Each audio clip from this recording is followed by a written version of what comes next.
ومن جاهد فإنما يجاهد لنفسه إن الله لغني عن العالمين.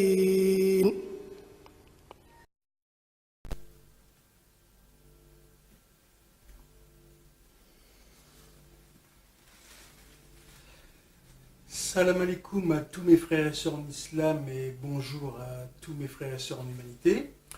Donc j'ai le plaisir de vous retrouver aujourd'hui pour une 13e vidéo de ma série Mes écrits sur l'islam. Alors aujourd'hui je vais vous lire et commenter un texte de mon livre Je vous embrasse d'amour. Donc ce livre est composé, comme je vous l'ai dit précédemment, d'écrits poétiques, politiques et philosophiques sur l'islam, agrémentés de versets du Coran. Donc aujourd'hui, je vais vous lire un texte qui s'appelle « Lettre à toi, membre de Daesh ». Donc je vais vous lire ce texte et après je vais le commenter.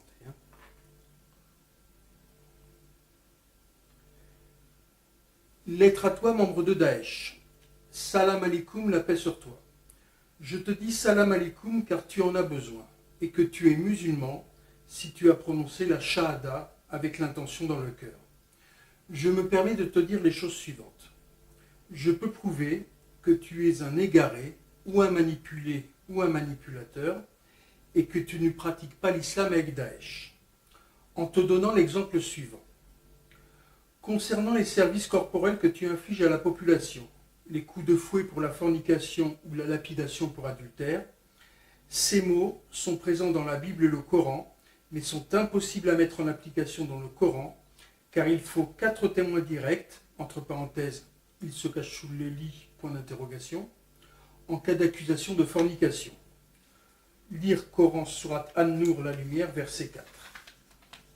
Et en cas d'accusation d'adultère, si la personne atteste qu'elle est innocente, on ne peut rien lui faire. Lire Coran Surat An-Nur, la lumière, verset 8. Cela est car avec l'islam, la clémence et la miséricorde ont pris le pas sur la loi du talion.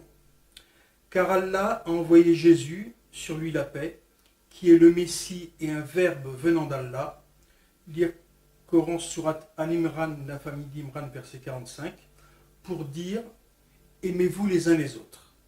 Message mis en application par le sceau des prophètes Muhammad, sallallahu alayhi wa sallam, car l'islam, en tant que dernière révélation, doit nous permettre d'établir sur terre un monde de paix, de justice et d'amour pour nous et nos enfants, Inch'Allah. Donc, réveille-toi, reconnais tes erreurs et mets en application l'islam de douceur.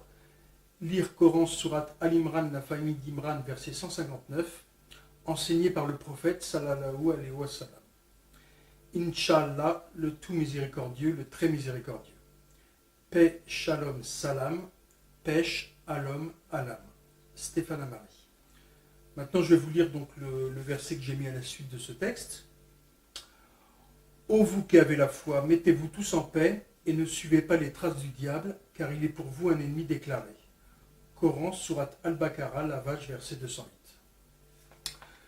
Donc voilà mes frères et sœurs, donc là je vous ai lu un texte qui concerne le terrorisme, un sujet d'actualité. Alors, disons que je voudrais, dans un premier temps, souligner la responsabilité des Occidentaux qui ont installé les Saouds en 1932 en Arabie, avec la doctrine sectaire wahhabite, inspiratrice des takfiristes de Daesh, Boko Haram et compagnie.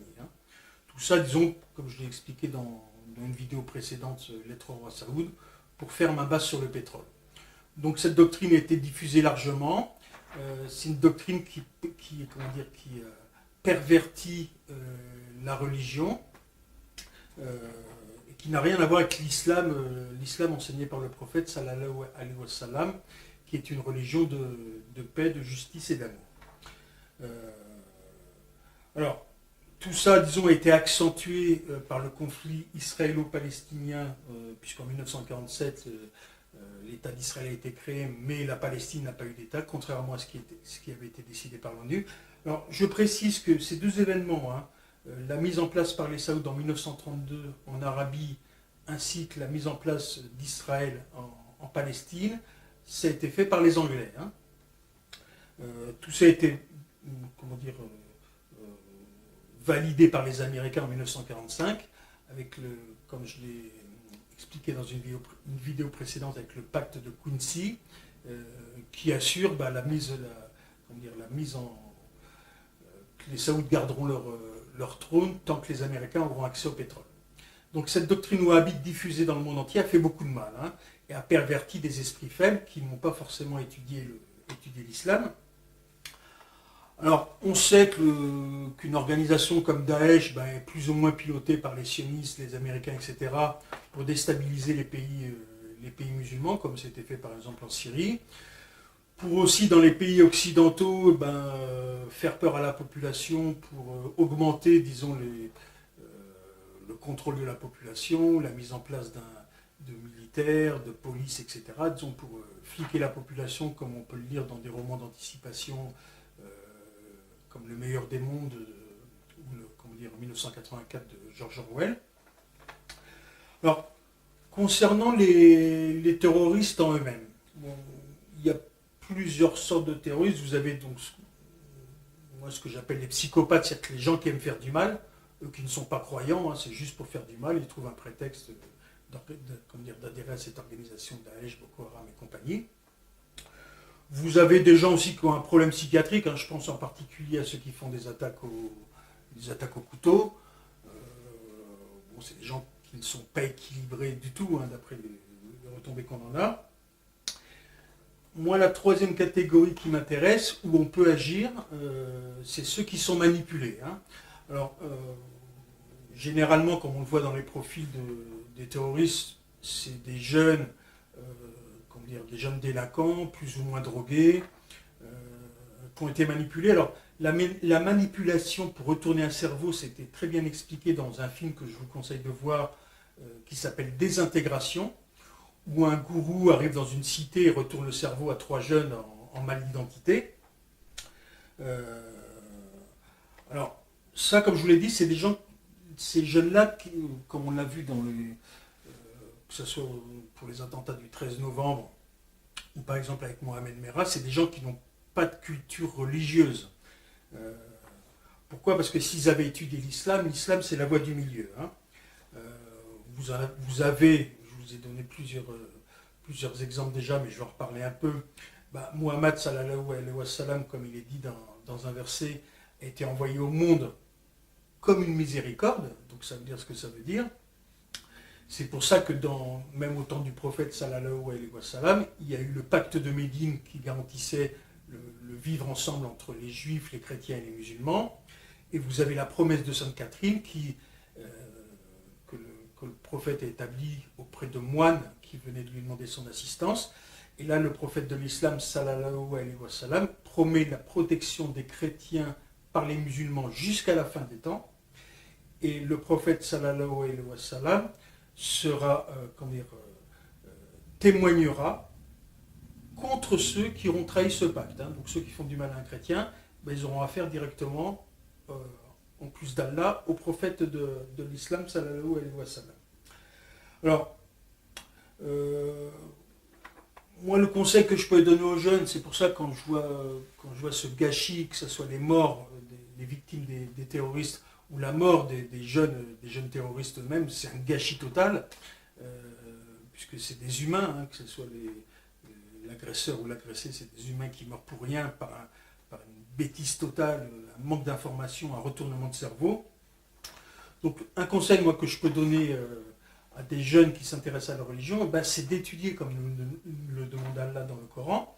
Donc il faut lire le Coran, étudier la Sunna avec des livres sérieux, tout en sachant que même si vous tombez sur un gourou qui vous retourne le cerveau, Allah pardonne, hein, jusqu'à votre dernier souffle, si vous reconnaissez vos erreurs, quelle que soit la faute que vous ayez faite, Allah vous pardonne. Maintenant, si vous mourrez, c'est trop tard. Donc c'est pour ça qu'il faut essayer de se rénover par la grâce d'Allah avant de mourir. Hein. Alors, je vais vous lire 3 petits versets qui résument la responsabilité de chacun par rapport à ses actes. Le premier, donc, c'est dans la sourate Taha, versets 74 et 75. Quiconque vit en criminel à son Seigneur aura certes l'enfer où il ne meurt ni ne vit. Et quiconque vient auprès de lui en croyant, après avoir fait de bonnes œuvres, voilà donc ceux qui auront les plus hauts rangs. Le deuxième verset, donc c'est dans la sourate As-Suara, versets 151-152. Je vais vous dire maintenant. N'obéissez pas à l'ordre des outranciers qui sèment le désordre sur la terre et n'améliorent rien. Donc je vous le dis, les jeunes, faites attention aux goûts de pacotille qui veulent vous entraîner sur le mauvais chemin. Eux, vous inquiétez pas, c'est pas eux qui commettront les attentats. Hein. Ils sont bien à l'abri, en train de vous manipuler. Hein. Et puis le dernier verset, mais il y en a bien d'autres hein, dans le Coran, c'est...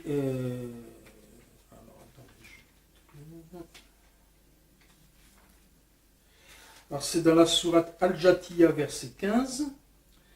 Quiconque fait le bien le fait pour lui-même, et quiconque agit mal agit contre lui-même. Puis vous serez ramenés vers votre Seigneur. Donc vous voyez, comme je vous l'ai dit, ces versets engagent notre responsabilité dans nos actes. Hein. Donc il ne suffit pas quand on sera devant Allah le jour du jugement, il ne suffit pas de dire voilà, j'ai été manipulé par un tel et un tel. À partir du moment où on a dépassé l'âge de raison 7 ans, on est à même d'analyser les choses. Donc à nous de faire le travail, à nous d'étudier, à nous de laisser nos rancœurs, hein, quelles que soient les épreuves que vous pouvez avoir dans votre vie. Le prophète de l'islam, sallallahu alayhi wa sallam, a eu énormément d'épreuves et il a toujours su rester clément et miséricordieux et pardonner à ses ennemis. Alors, je vais vous réciter donc un hadith rapporté par Muslim. Muhammad sallallahu alayhi wa sallam a dit: l'homme ruiné de ma communauté est celui qui, le jour du jugement, aura à son actif des jeûnes, des prières, des aumônes, mais qui aura par ailleurs calomnié un tel, volé l'argent d'un autre, versé le sang de celui-ci et frappé celui-là, si bien qu'on lui prendra ses bonnes actions pour les distribuer à ses victimes. Quand il n'aura plus d'œuvre pieuse à son actif, et avant même qu'il ne purge sa peine, on le chargera des péchés de ses victimes avant de le jeter en enfer.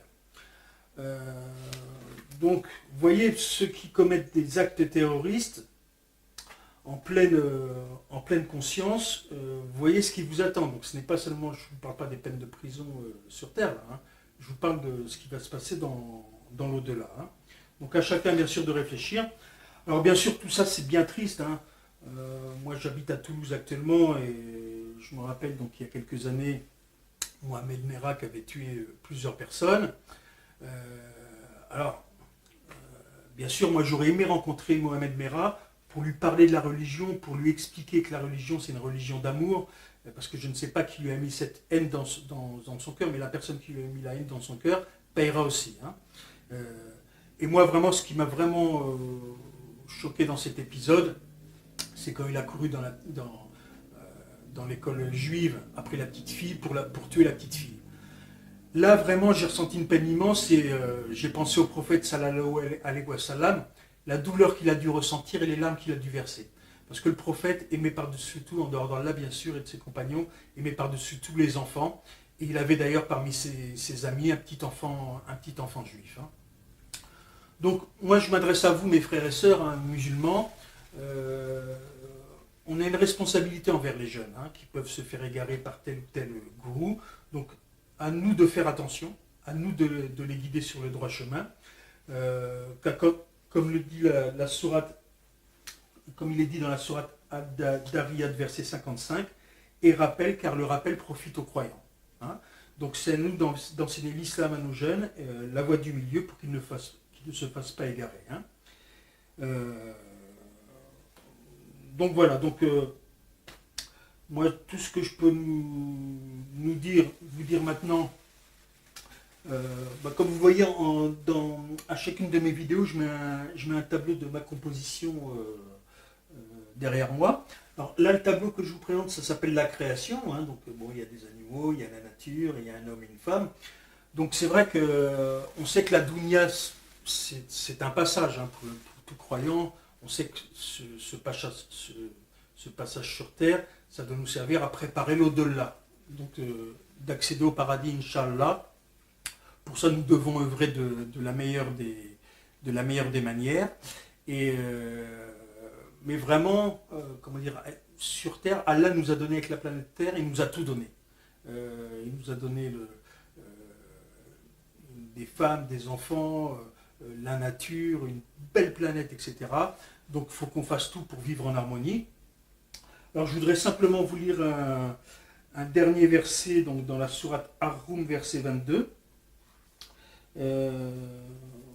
Qui résume un peu ce que je vous dis là. C'est bien sûr, on doit lire le Coran tous les jours, parce que le Coran, ça doit nous servir à méditer sur la création, sur les signes d'Allah. Et donc, dans ce verset, il est marqué la chose suivante. Et parmi ces signes, il y a la création des cieux et de la terre, et la diversité de vos langues et de vos couleurs. Il y a en cela des signes pour ceux qui savent. Donc voilà, mes frères et sœurs, donc... la dernière chose que je peux dire, c'est Allah ouvre nos cœurs à ton amour et guide-nous tous sur le droit chemin. Et vraiment, je m'adresse à vous les jeunes, étudiez, ne vous laissez pas pervertir par des gourous de pacotille. Et quelles que soient les épreuves de la vie, il faut qu'on essaye tous de vivre en harmonie pour établir sur la terre, Inch'Allah, un monde de justice pour nous et nos enfants, de paix, de justice et d'amour.